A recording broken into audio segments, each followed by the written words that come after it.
9 minus 6 gives us 3. Divide 3 times 2 gives us 6.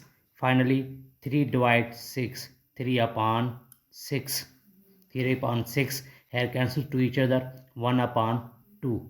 But this answer is not correct, because according to order of operation, first we do parenthesis, then exponent, then multiplication or division, finally addition or subtraction.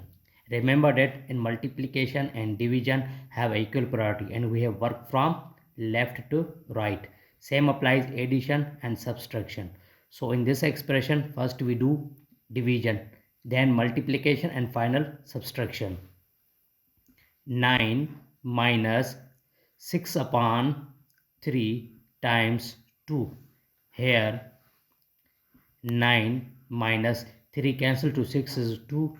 So 9 minus 2 times 2. Now multiplication. 9 minus 2 times 2 gives us 4.